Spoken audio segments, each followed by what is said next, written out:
What is up, fantasy fans? As always, I'm Shay from the channel Zachary Shay, and today I'm going to be giving you a very weird, I read quite a bit of H.P. Lovecraft this month, weird wrap-up and a clinical TBR, and that's a little bit of play on words because I'm starting my J1 semester of nursing school.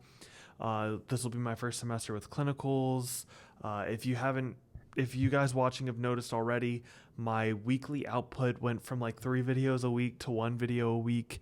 Though tomorrow I have an announcement coming. I will be revealing my audiobook in a video that I've already filmed, and I'll be putting that out tomorrow as you're watching this.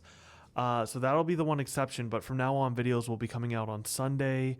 I'll still be active in the Book Street Boys Discord. I'll link it down below. Amazing people in that group. But overall, I won't be able to view as much BookTube as I would like. I won't be able to make as much BookTube as I would like.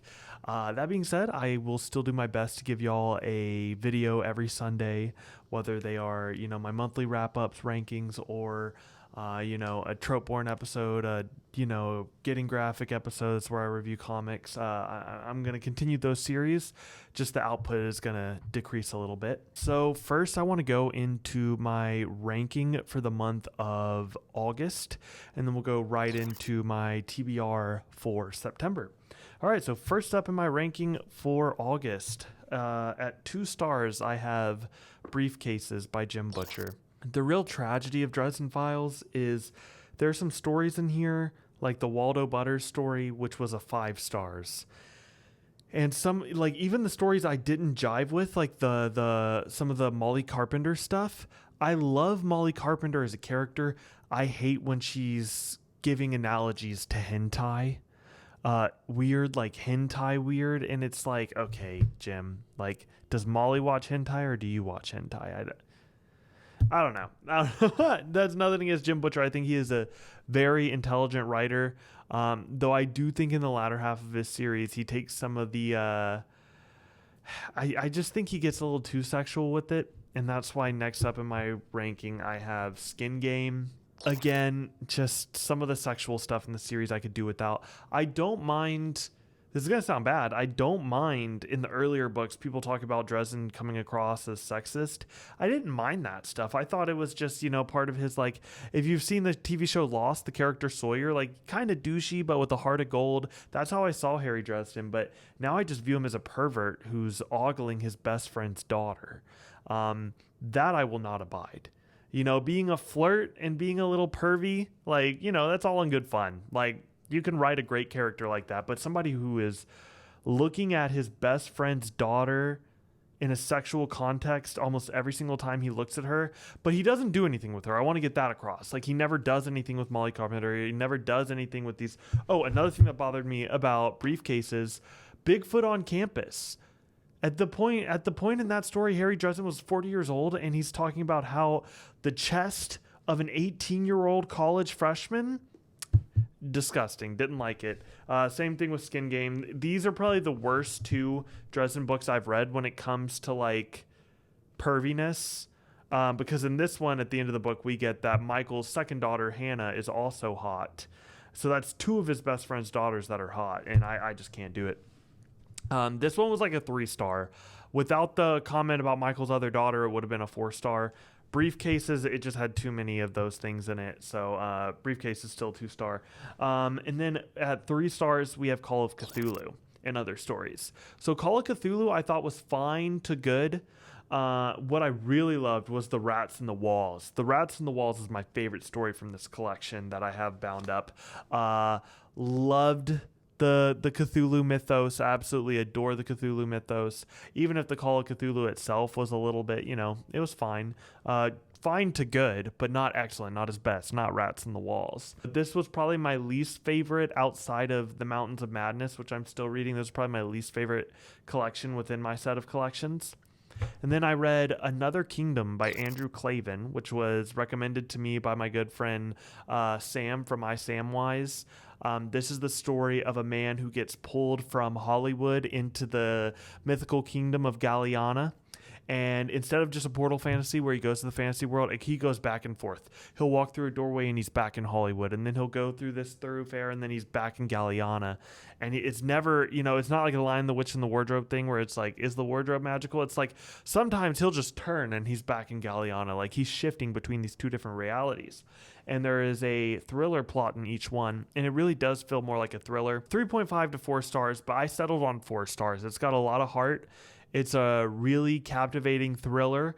I don't think it is good. Like, if you're looking for the next fantasy epic, it's not that.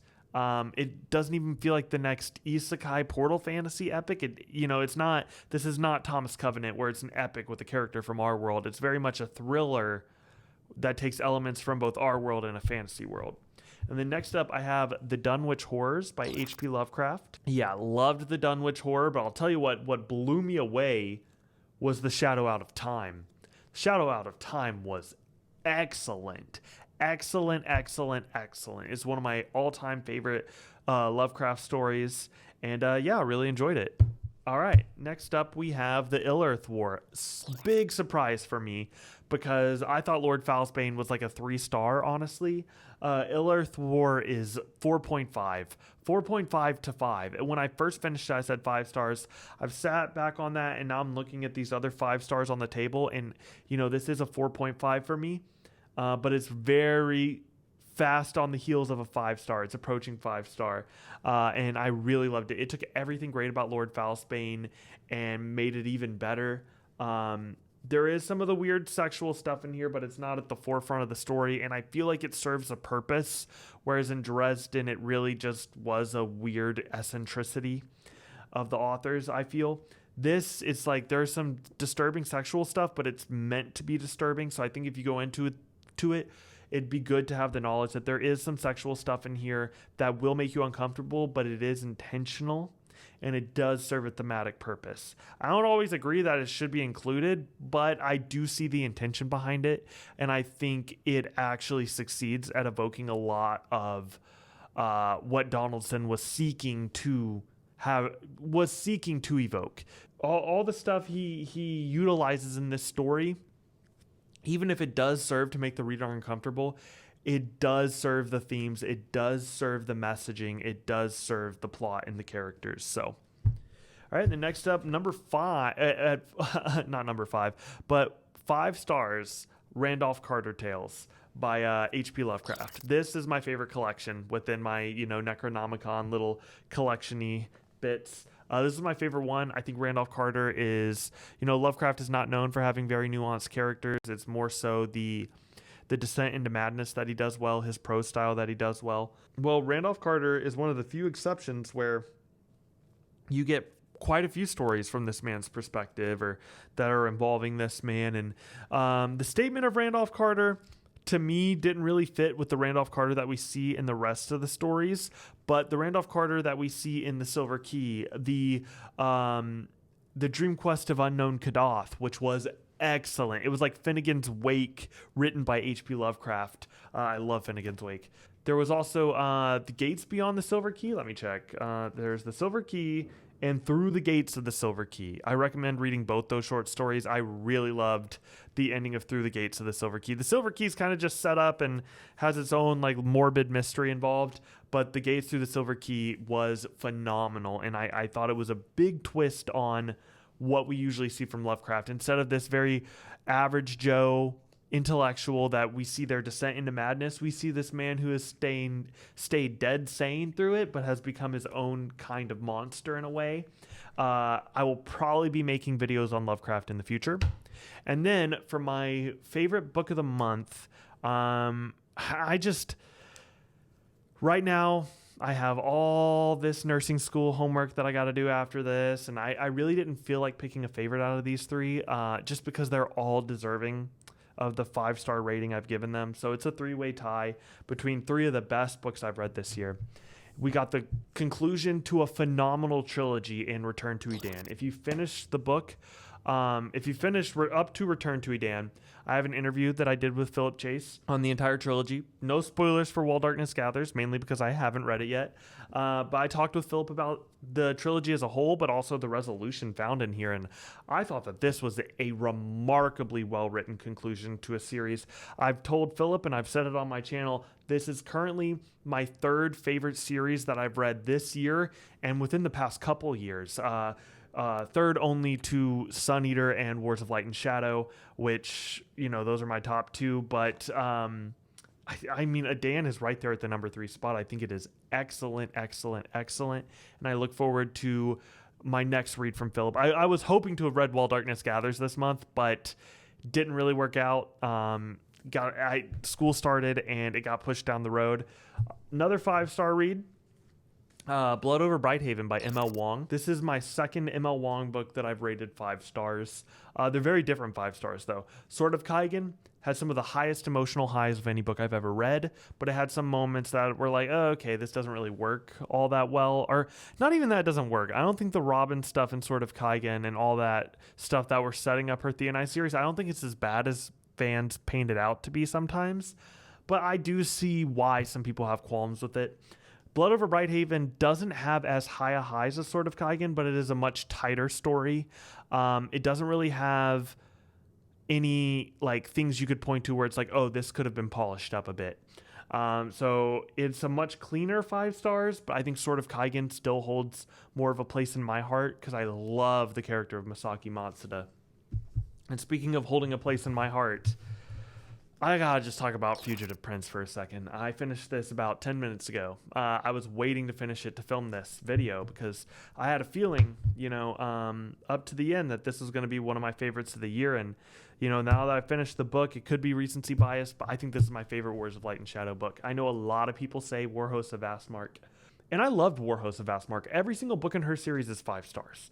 All right, and let me just paint for you where my ratings sit at. The first 4 Malazan books were not all 5 stars. I did not give Gardens of the Moon 5 stars, though I did give Dead House Gates, Memories of Ice, and House of Chains. House of Chains I feel like is a polarizing one, but I gave it 5 stars. I've given all of Jani's first 4 Wars of Light and Shadow books 5 stars. Now, will they all get 5 stars? I don't know. But a lot of people love Warhost of Vastmark and aren't as hot on Fugitive Prince, and I have to say I disagree here. I prefer Fugitive Prince over Warhost. I think Warhost is, it has the advantage of being the conclusion to an arc, and it has such a breakneck pace because all the groundwork is laid by Ships of Merior. But I think my favorites in the series are actually a tie. Well, no, I'd give it to Fugitive Prince, but right behind Fugitive Prince is Curse of the Mistwraith. I think a big reason for that is I love beginnings. I love getting into a world and seeing this big sprawling narrative, and that's what we got with Curse of the Mistwraith. And what we get in Fugitive Prince, you get a good little bittersweet conclusion to the second arc in Warhost of Vastmark. But what you get here, Jani Wirtz is taking you on a massive journey in this book. It is setting up so much. It's setting up more than Curse of the Mistwraith had to set up, right? Because Curse of the Mistwraith, well, it had to set up the second arc. It also had to be an arc in and of itself. This book is purely focused on bringing the characters to where they need to be, giving you that emotional catharsis for where the characters have come since Warhost and where they're going, but also starting the journey for this third arc, the largest arc within her Wars of Light and Shadow. You see our main antagonist of Lysair Celessid setting up a cult. You see the Alliance of Light forming. That's the name of the third arc, the Alliance of Light. And it is just a wild ride. We get so many revelations about the lore of Aethera and about the different races that inhabit this land. And it is a triumphant 5 stars. I cannot say enough positive things about this book. It took me a little bit longer to read it just because I had school and everything going on. But every single time I was able to put the textbook down and open this book, it was an absolute treat. And it probably had me doing less studying than I should have been because I just had to get to the next part. By the way, before I get into my TBR for the month of September, I caught up to One Piece, at least as far as the physical released English versions of the manga, which brings me up to volume 109. I'm towards the back half of Egghead Island. Really loved Wano, really loving Egghead, and I finished up to volume 10 of Vagabond. So that leaves me 2 volumes left in Vagabond. All right, with no further ado, let's get to my September TBR.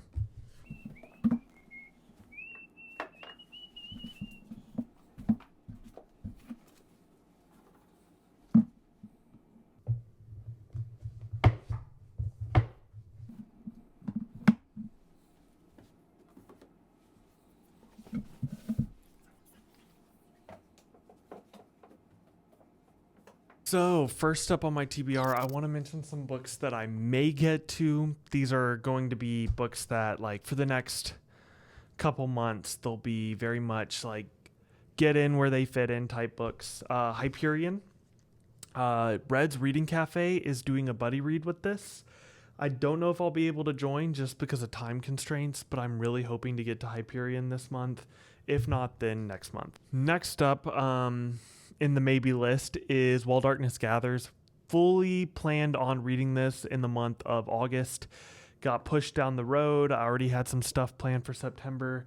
But Philip Chase is writing another series with these characters, so I don't feel in a rush to get to it yet. I'm hoping to get to it by the end of the year, but it's not a high priority item just because it's a standalone and it's on the shorter side, so I can fit it in or use it as a palate cleanser throughout the year.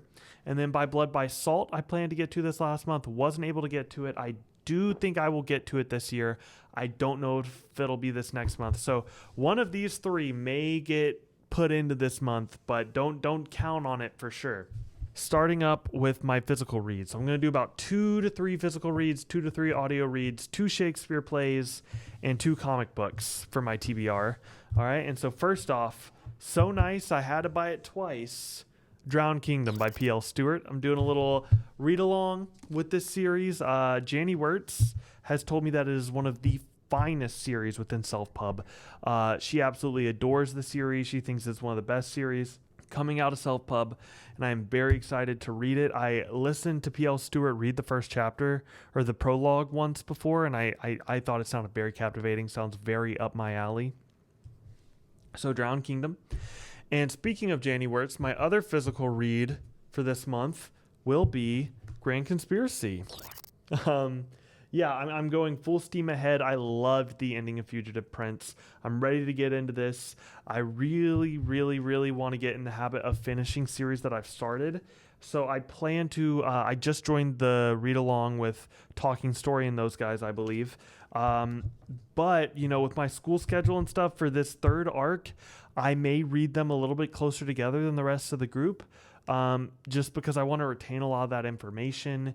And I would rather continue series I've started. It's easier, even with a series that people say is difficult, I really don't think it's all that difficult. But even for a series that is more elevated, that has more elevated prose, that takes itself a little bit more serious than some, more laid back fantasy reads, I still find it so comforting to go back to this world after getting a 4-hour study session out of the way. I don't feel like diving into a new world. I feel like returning to one that I love, even if I am learning new things about it. So this will probably be the series to get me through nursing school. All right. So audio reads. I finished At the Mountains of Madness by H.P. Lovecraft. I have maybe an hour left of listening to The Shadow over Innsmouth. And then I believe The Thing on the Doorstep is like a 20-minute audiobook. It's a really short story. So I'll probably finish this, no lie, today as I'm recording. So I don't even know if I'll include it in my September wrap-up because it'll be done in August. Because as I'm recording this, it's like the 29th. Then I'm going to do... Yes, Ashes of Man. I've actually already started it. I'm about 10% in, and I am loving it. I am loving Ashes of Man. It's a heartbreaking story, but I'm loving being back with Hadrian. Speaking of this audio read, I am making my way on Kindle through the first volume of the Sun Eater short stories. I hope to finish volume 1, 2, and 3 prior to Disquiet Gods. more on that later. And then also audiobook reading, I am going to read The Power That Preserves, Book 3 in the Thomas Covenant OG trilogy. Yep, I should be able to finish this one, and those will be my 2 audiobook reads for this month. If there's any more time, I will go on to Dregs of Empire, which is a Laurie and Aristides novella of Sun Eater. I have 2 Shakespeare plays. I'm going to read The Comedy of Errors, which I actually started today, and The Two Gentlemen of Verona. So those will be 2 Shakespeare plays I read this month. And then 2 comics. I'm going to finish Cave Carson Has an Interstellar Eye and Mother Panic AD. These are 2 series that are part of the Young Animal imprint. They had like a 12-issue run. Then they were part of this event comic, and now they've got like 6 issues to complete the story. So I'm going to read those 6-issue conclusions to each of those series. And then I have Vagabond. I want to read volume 11 and maybe 12. And then Blade of the Immortal. I'm about halfway through this 3-in-1 Compendium Deluxe Edition Volume 3.